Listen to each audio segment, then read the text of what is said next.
Then 14 years later I went back to Jerusalem again, this time with Barnabas, and Titus came along, too. I went there because God revealed to me that I should go. While I was there, I met privately with those considered to be leaders of the church and shared with them the message I had been preaching to the Gentiles. I wanted to make sure that we were in agreement, for fear that all my efforts had been wasted and I was running the race for nothing. And they supported me and did not even demand that my companion Titus be circumcised, though he was a Gentile. Even that question came up only because of some so-called believers there, false ones, really, who were secretly brought in. They sneaked in to spy on us and take away the freedom we have in Christ Jesus. They wanted to enslave us and force us to follow their Jewish regulations. But we refused to give in to them for a single moment. We wanted to preserve the truth of the gospel message for you. And the leaders of the church had nothing to add to what I was preaching. By the way, their reputation as great leaders made no difference to me, for God has no favorites.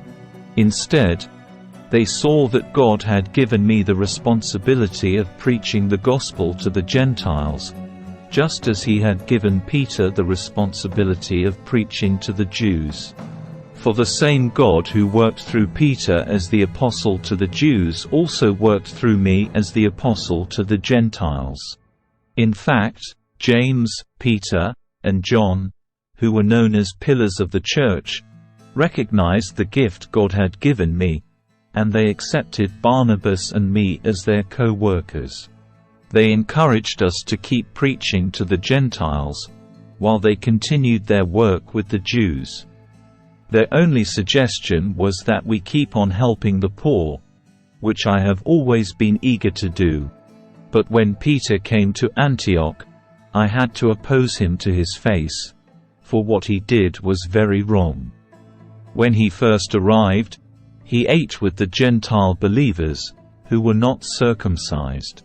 But afterwards, when some friends of James came, Peter wouldn't eat with the Gentiles anymore.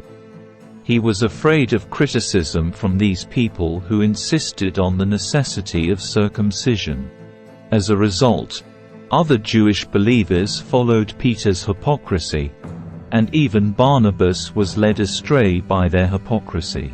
When I saw that they were not following the truth of the gospel message, I said to Peter in front of all the others, "Since you, a Jew by birth, have discarded the Jewish laws and are living like a Gentile, why are you now trying to make these Gentiles follow the Jewish traditions? You and I are Jews by birth, not sinners, like the Gentiles.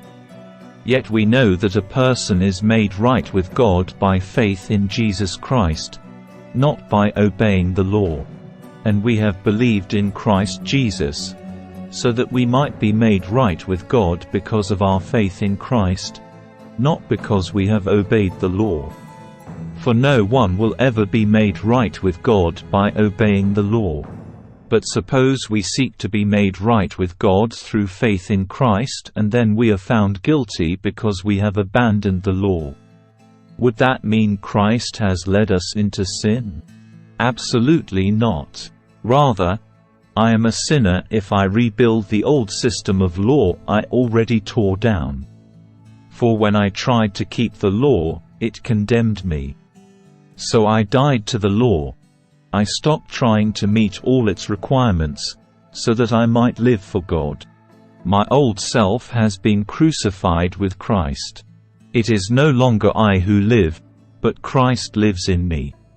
So I live in this earthly body by trusting in the Son of God, who loved me and gave himself for me.